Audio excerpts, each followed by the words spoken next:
Assalamualaikum warahmatullahi wabarakatuh. Halo anak-anak kelas 5, bagaimana kabar kalian hari ini? Ibu harap semua dalam keadaan sehat walafiat tanpa kekurangan apapun. Amin. Nah, sebelum memulai pembelajaran pada pagi hari ini, kita berdoa bersama-sama terlebih dahulu ya. Akan Ibu pimpin, berdoa mulai. Berdoa selesai. Nah, seperti biasa, kita akan mengadakan kegiatan literasi. Siapkan buku yang kalian sukai, akan Ibu berikan waktu 10 menit kepada kalian untuk membaca.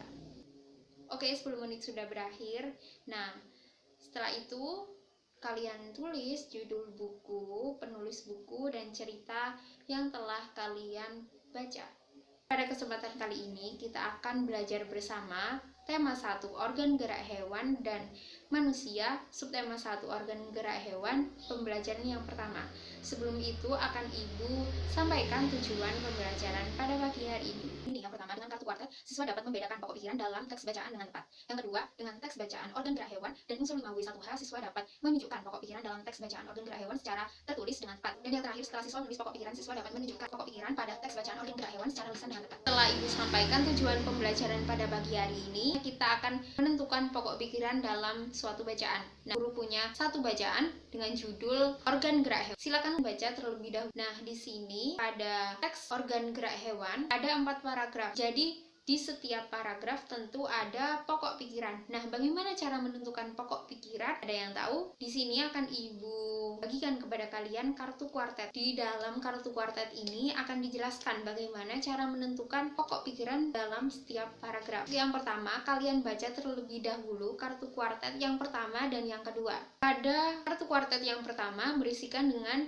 judul bagaimana menentukan pokok pikiran. Yang kedua, membaca dengan cermat. Nah, salah satu cara membaca dengan cermat adalah dengan bertanya melalui unsur 5W1H. Akan Ibu sampaikan dan akan Ibu tayangkan unsur 5W1H. Yang pertama ada apa, siapa, di mana, kapan, mengapa, dan yang terakhir how, bagaimana. Yang termasuk kalimat utama dalam paragraf ini yang mana ya? Dijelaskan pada kartu kuartet yang ketiga. Untuk menentukan kalimat utama pada suatu paragraf bisa di awal ataupun di akhir. Di sini kalimat utama adalah bergerak adalah salah satu ciri makhluk hidup. Di sini juga dijelaskan pada kartu kuartet ketiga.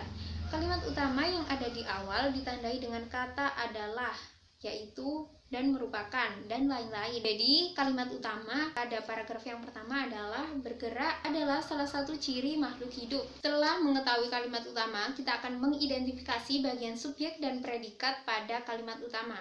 Bagaimana cara menentukan subjek dan predikat? Kita harus bertanya. Di sini kalimat utama, nah Ibu ingatkan, subjek tidak selalu di depan dan predikat tidak selalu berada setelah subjek. Ingat itu. Jadi kalian harus pintar bertanya, mengotak-atik kalimat, karena kalimat dalam bahasa Indonesia itu beragam. Ada yang kalimat bertingkat, ada yang kalimat setara, ya kan? Di sini adalah salah satu contoh di mana subjek tidak berada di depan dan predikat tidak berada setelah subjek. Bisa kalian pahami? Akan Ibu coba contohkan ya. Misalkan Ani mandi di kamar mandi. Biasanya kan siapa yang mandi di kamar mandi? Ani. Ani termasuk subjek. Ani bagaimana mandi? Mandi adalah predikat. Nah, itu biasanya untuk menentukan subjek dan predikat. Lalu dalam kalimat ini karena berbeda, di mana subjeknya tidak di depan, bagaimana cara menentukan? Bagaimana cara bertanya? Kalian harus bisa mengotak-atik. Kalian harus bisa bertanya. Bergerak adalah salah satu ciri makhluk hidup. Itu adalah kalimat utama. Siapa yang salah satu ciri makhluk hidup? Apakah seperti itu? Bergerak. Memang bergerak ini benda? Tentu bukan, ya kan? Jadi bergerak bukan buah subjek karena sini kasusnya berbeda. Jadi pertanyaannya seperti ini. Siapa yang bergerak? Makhluk hidup. Makhluk hidup.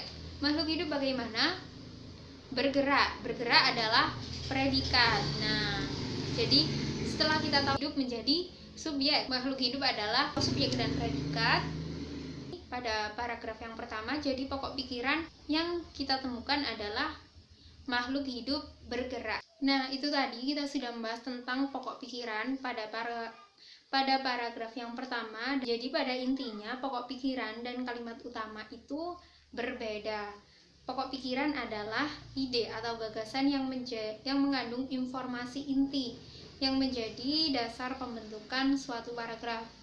Jadi sebelum kalian menulis paragraf, kalian harus menentukan ide pokok terlebih dahulu atau pokok pikiran terlebih dahulu. Nah, sedangkan kalimat utama mengandung pokok pikiran atau ide atau gagasan utama. Ada yang ingin ditanyakan? Oke, tidak ada. Pembelajaran pada pagi hari ini Ibu tutup. Mohon maaf apabila ada salah kata. Sekian, wassalamualaikum warahmatullahi wabarakatuh. Selamat pagi, sampai jumpa di pembelajaran selanjutnya.